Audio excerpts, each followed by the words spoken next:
Voici Rage et Paillettes. Rage et Paillettes, c'est un projet dans lequel je m'intéresse au concept d'identité, plus précisément à mon identité, puis à qu'est-ce qui l'a construit, à certains codes, certaines influences que j'ai eues dans ma vie, puis à la réappropriation de la culture avec laquelle j'ai grandi comme acte de soin, puis aussi comme revendication. C'est une célébration, en fait, de cette culture-là, la culture, on va dire, du devenir femme, pour émettre un commentaire, puis pour amener un aspect de guérison, en fait, à tout ça. La grande série de photos, Spectrum of Feminine Rage, c'est parti du concept, justement, de Feminine Rage, qui est une colère qui est omniprésente, sur laquelle c'est difficile de mettre le doigt.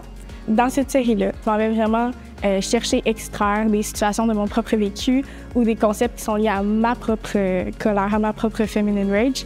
Puis j'en crée des personas que je mets en scène ensuite dans différentes séries photographiques. Ensuite, il y a des codes en fait de musique qui lient cette colère-là puis qui lient ces situations-là à des chansons populaires. La musique populaire est super, super importante dans ma pratique artistique. Cette musique-là va me rappeler, en fait, des moments de ma vie personnelle, justement, puis va déclencher aussi parfois des réflexions en écoutant ces chansons-là. I'm Just a Girl, ce sont des installations qui regroupent des artefacts qui sont présents aussi dans ma pratique photographique, que je mélange avec des objets qui réfèrent à cette girl culture-là, qui rendent cet environnement-là comme habitable. Par exemple, les chaises, le bureau, qui rappellent beaucoup la chambre de petite fille. Ça me permet en fait de parler du lien flou pour moi entre mon art et ma vie. Que ça vienne d'un cliché ou d'un stéréotype, que ça vienne des médias ou que ça soit comme ça pour vrai. J'aime ça jouer avec cet aspect de confusion-là aussi que moi-même je vis. Vision Board 2024, qui est un hommage en fait au scrapbooking puis au tableau de visualisation que je faisais aussi personnellement quand j'étais enfant. J'ai pris des influences qui sont importantes dans ma vie et dans ma pratique artistique, des icônes, puis je me suis glissée aussi à quelques endroits là, dans ce tableau-là de visualisation.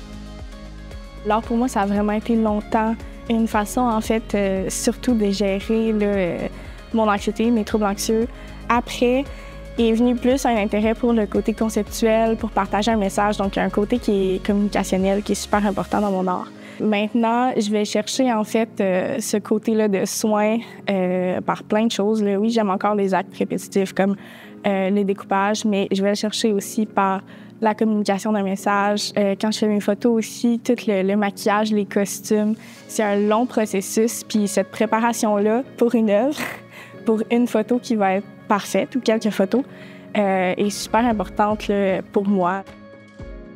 Une série d'œuvres pour laquelle je suis encore fière, même si ma pratique a changé. C'est ma série, en fait, La guérison en rose, avec les grandes photos de robes. Ça parle de l'affirmation du fait que je suis une femme et une artiste. Puis je suis aussi une artiste et une femme. Les deux côtés de ma vie, en fait, doivent accepter que je suis les deux, puis que ça fait de moi une personne unique. C'est aussi une série de photos, en fait, qui est réalisée dans une robe que j'ai cousue moi-même à la main, puis qui est ma robe de mariée, en fait.